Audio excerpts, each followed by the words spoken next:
Alors, donc là, on est sur les packs situés juste après les Twins, donc on est déjà assez avancé dans l'instance, enfin dans le raid.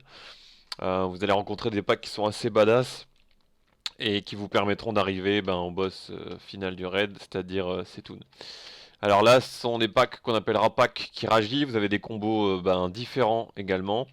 Le pool sera important, comme vous le voyez. Bon, bah là, clairement, si je viens un pool, je vais me taper deux packs sur la tronche et c'est difficilement gérable. Donc, il faudra un bon timing, un bon placement. Voilà, même trois packs. Donc, ce sera aussi important de prendre son temps.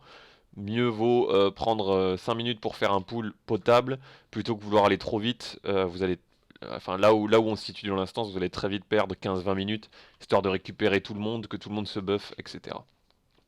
Alors, il faut savoir que ces packs, ils ont certaines choses en commun et puis d'autres choses particulières en fonction des mobs sur lesquels vous allez tomber. Donc déjà, ce qu'ils ont en commun, c'est un enchaînement. Donc c'est une AOE en phase 2. Bon, on a habitude de ce genre d'aptitude, hein. Vous avez ça sur les Drake, etc. Donc le positionnement sera uniquement le tank qui prendra cet add en face pour éviter les dégâts d'AOE. Les CAC ont généralement l'habitude de se placer derrière les mobs, donc pour eux ça devrait pas être un réflexe compliqué à choper.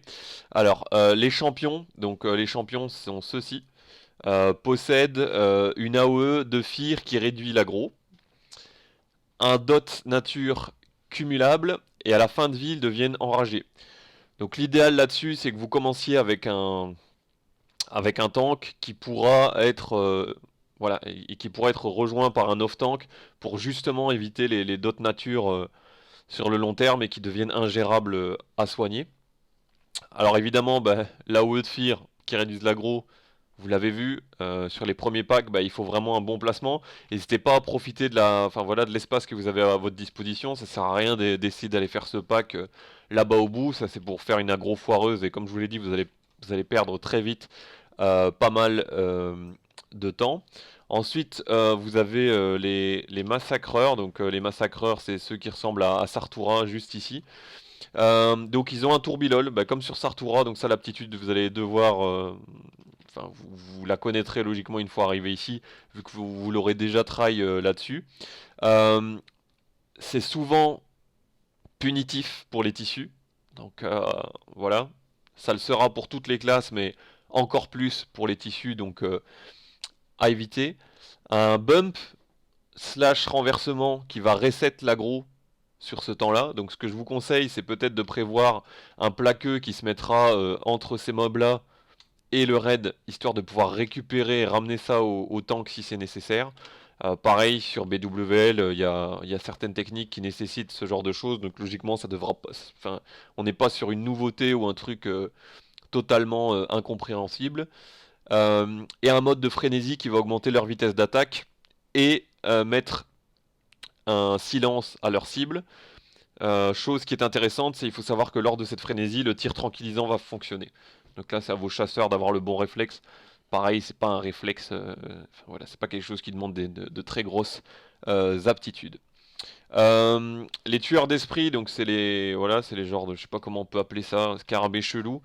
Et donc les tueurs d'esprit sont un peu chiants. Donc ils vont prendre le contrôle mental du tank. Alors pas à 100%, mais souvent. Ils vont prendre le contrôle mental de ce tank. Et il va se balader librement dans le raid. Ce qui fait que les autres tanks vont devoir être au taquet pour reprendre l'AD. Pour enfin, l'AD slash le tank pour éviter que ça fasse des dégâts irréversibles et pareil, dégâts qui pourront mener au wipe.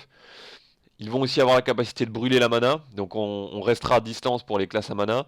Et un fouet mental assez classique. Alors, est-ce que c'est possible de le décast ou pas? J'en ai aucune idée. Mais donc pareil là, si en tout cas c'est possible de le décast, ce sera un bon réflexe à avoir. Donc l'ordre classique, ce sera de commencer par les massacreurs, donc ceux qui vont faire les tours bilol.